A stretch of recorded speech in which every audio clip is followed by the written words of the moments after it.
옛날 옛적 구름 위 상상의 마을이 있었습니다. 이곳은 지혜로운 올빼미 교수와 그를 따르는 많은 동물들이 살고 있던 곳이었죠. 모든 동물들은 태어날 때 마법의 백지라는 것을 받았습니다. 이 백지는 그들 삶의 여정을 기록하고 나중에 그들의 지혜와 성격을 결정짓는 중요한 역할을 했습니다.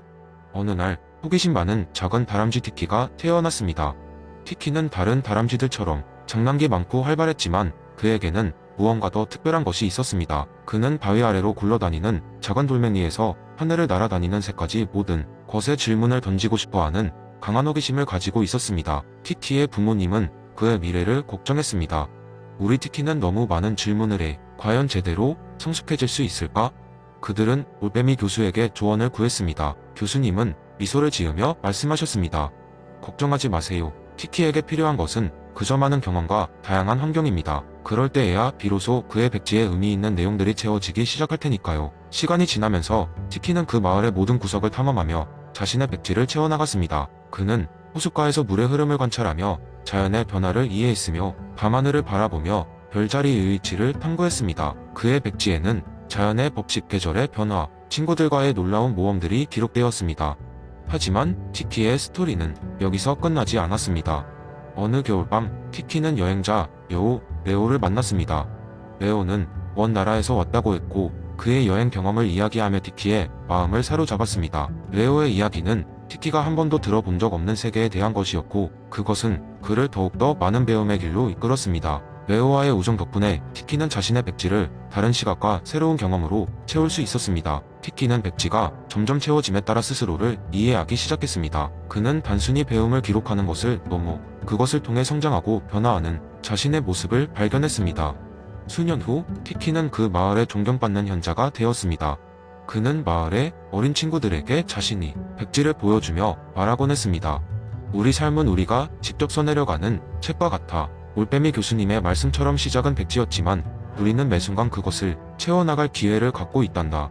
티키의 이야기는 존 로크의 백지설, 즉별가사의 개념을 동물들과 사람들에게 생동감 있게 전했으며 그 마을 사람들은 더 많은 것을 경험하고 배움으로써 진정한 자신을 만들어가는 것이 얼마나 중요한지를 깨닫게 되었습니다. 이처럼 티키의 썰은 세대를 넘어 인생 자체의 아름다움과 배움의 중요성을 일깨우는 귀중한 메시지로 남게 되었습니다.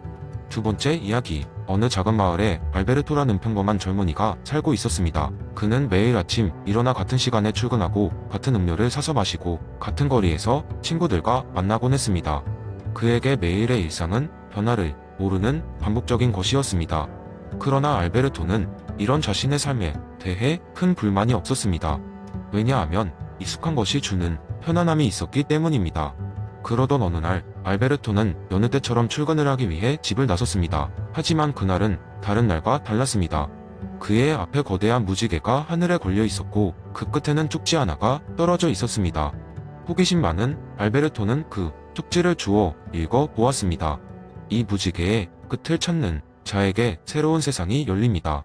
용기와 결단력이 필요합니다. 그는 잠시 고민했습니다. 새로운 세상이라고 내가 그걸 왜 찾아야 하지? 라는 생각이 맴돌았습니다. 그의 머릿속에는 매일같이 반복되는 일상과 그 편안함이 스치고 지나갔습니다. 그러나 그는 사건의 본질을 깨달았던 것입니다.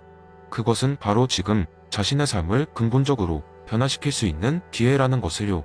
알베르토는 과감히 그 무지개의 끝을 따라가기로 결정했습니다.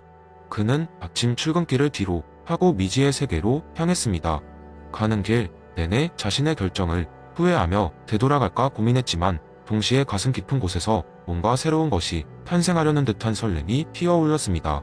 그건 마치 무언가를 깨달으려 하는 순간에 오는 감각이었습니다. 무지개의 끝에 도착했을 때 그는 대면하게 되는 모든 일이 자신에게 얼마나 중요한 사건이었는지를 깨달았습니다. 알고 보니 그 무지개의 끝에는 그가 잊고 지냈던 어린 시절의 꿈과 상상력, 그리고 현실의 틀에 갇혀 잊어버린 가능성들이 숨어 있었던 것입니다. 그는 그 순간 새로운 결심을 했습니다. 익숙한 일상을 깨고 새로운 모험을 시작하겠다고. 알베르토는 자신이 발견한 것을 세상에 알리고자 마음먹었습니다. 그는 마을로 돌아가 친구들에게 무지개의 이야기를 나누었고 그 이야기는 순식간에 퍼져나갔습니다. 사람들은 저마다 자신만의 무지개를 찾기 시작했고 그 결과 마을에는 다양하고 창의적인 에너지가 넘쳐 흘렀습니다. 알베르토는 바디오가 이야기한 것처럼 사건, 이주는 힘을 경험하고 그것이 주는 변화를 몸소 느꼈던 것이죠. 결국 알베르토는 자신이 선택한 그 길이 자신의 삶뿐 아니라 주변의 세계를 변화시키는 촉매가 되었다는 사실을 깨달았고, 그때부터 그는 새로운 세상에 대한 믿음을 가지고 하루하루를 살아갔습니다.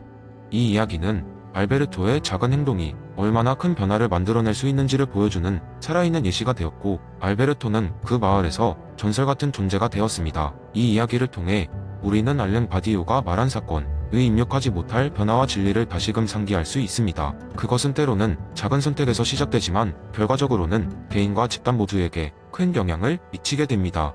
중요한 것은 사건 앞에서 어떤 선택을 하느냐는 것이겠죠. 세 번째 이야기, 한때 작은 마을에 존이라는 이름의 노인이 살고 있었습니다. 존은 늘 마을 사람들의 문제를 들어주고 그들만의 독특한 방식으로 해결해주는 것으로 유명했습니다. 그의 방식은 바로 설명적 추론을 사용한 것이었는데, 그것은 단순한 가설이 아니라 마치 삶의 비밀을 푸는 열쇠와 같았습니다. 어느 날 마을 사람들은 이상한 사건에 대해 수군거리기 시작했습니다. 새벽이 되면 마을 광장에 오래된 대종이 혼자서 울리는 일이 일어난 것이죠. 사람들은 유령이 나타났다는 소문을 퍼뜨리기 시작했고, 일부는 종을 마을에 귀신이 울린다고 믿었습니다. 두려움에 휩싸인 마을 사람들은 해결책을 찾기 위해 존에게 도움을 청했습니다. 존은 그들을 차분히 듣고는 마을 광장으로 향했습니다. 그는 종탑 주위를 몇 번이고 돌며 주의 깊게 살폈습니다. 그리고 나서 종이 울리는 시간과 일어나는 주변 현상에 대해 사람들에게 묻기 시작했습니다. 어떤 사람은 그 시간에 바람이 심하게 불었다고 말했고, 또 다른 사람은 그 주변을 지나던 고양이가 무서워 어느새 사라진다고 이야기했습니다.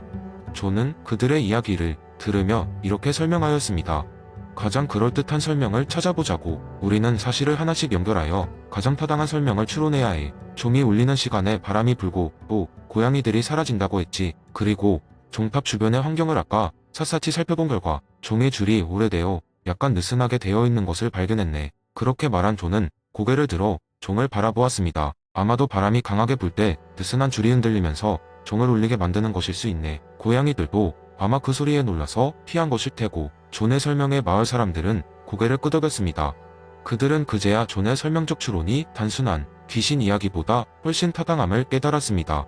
결국 누구 한 명이 종의 줄을 단단히 묶었고, 그 이후로 대종은 더 이상 혼자 울지 않았습니다. 이 사건 이후 마을 사람들은 단순한 현상에 대해 단편적인 가설 대신 설명적 추론을 통해 사실과 연결지어 더 깊이 있는 이해를 얻으려 노력하게 되었습니다. 그리고 존은 여전히 마을 사람들에게 그 방식의 든든한 방향타가 되어 주었습니다. 이 썰은 삶에서 발생하는 다양한 현상에 대한 우리 의접근 방식을 변화시킬 수 있는 힘이 설명적 추론에 있다는 것을 보여줍니다. 이는 과학적 발견뿐 아니라 일상에서 문제를 해결하고 세상을 조화롭게 이해하는 데 있어 매우 중요한 도구가 됩니다. 이러한 과정을 통해 우리는 더욱 지혜로운 판단을 할 수 있게 됩니다. 네 번째 이야기. 어느 날 작은 마을에 살고 있는 한 철학자, 이름도 고상한 막스라는 사람이 있었습니다. 그는 마을 사람들이 흔히 겪는 일상적인 감정 문제에 대해 깊은 관심을 가지고 있었습니다. 막스는 사람들이 자신의 감정을 더 잘 이해하고 이를 통해 더욱 의미 있는 삶을 살아갈 수 있도록 돕고 싶었습니다. 어느 따뜻한 봄날 아침, 막스는 마을 중앙에 있는 커다란 오크나무 밑에 자리를 잡고 앉았습니다. 그는 사람들이 지나갈 때마다 그들에게 감정의 위계 구조에 대한 이야기를 들려주기로 결심했습니다. 첫 번째로 온 사람은 빌리, 동네에서 가장 바쁜 농부였습니다. 막스, 요즘 내 삶이 너무 힘들어. 닭이 도망가고 채소 농사가 잘 안 되고 있어. 막스는 빌리에게 친절하게 웃으며 말했습니다. 빌리, 그것은 내 이론에서 가장 낮은 단계의 감정이야. 감각적 만족과 불만족이라는 것이지. 하지만 걱정 마. 그 위에 또 다른 세계가 있어. 빌리는 고개를 갸웃하며 막스의 말을 들었습니다. 그보다 더 높은 감정들이 있어. 기쁨이나 슬픔 같은 것들이지. 기쁜 일이 있을 때면 그 감정을 느끼기 위해 최선을 다해보는 것은 어때? 빌리는 막스의 조언을 마음에 새기고 매일매일 작은 기쁨을 찾기 시작했습니다. 닭이 한 마리라도 돌아오면 행복해했고, 채소의 새로운 싹이 트기만 해도 즐거웠습니다. 그의 삶은 조금씩 변하기 시작했습니다. 얼마 뒤에 젊은 소녀 소피아가 막스를 찾아왔습니다. 막스, 친구들이 나 때문에 웃고 떠드는 것 같아서 무척 창피해. 그녀는 귀까지 빨개져 있었습니다. 막스는 소피아에게 다정한 미소를 지으며 말했습니다.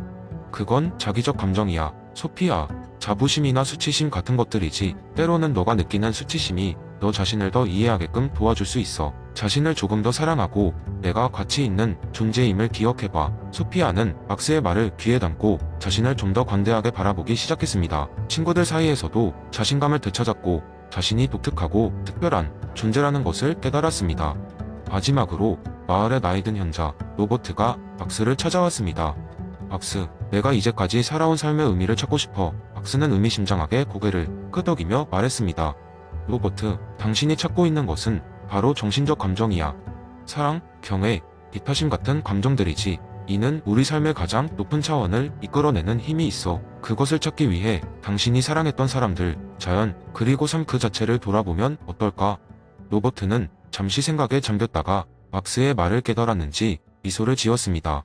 그는 곧 마을 사람들에게 사랑과 존경을 베풀기 시작했고 그의 삶은 더욱 풍요로워졌습니다. 그날 이후 마을 사람들은 각자의 감정에 대해 깊이 이해하게 되었고 이는 그들의 삶을 한층 더 풍성하게 만들었습니다. 막스는 작은 마을의 사람들이 더 큰 행복을 느끼는 것을 보며 감정의 위계, 구조가 어떻게 사람들의 삶을 변화시킬 수 있는지를 다시금 깨닫게 되었습니다. 그의 이야기는 구전을 통해 마을 밖으로 퍼져나갔고 더 많은 사람들이 감정을 통해 세상을 이해하고자 노력하게 되었습니다.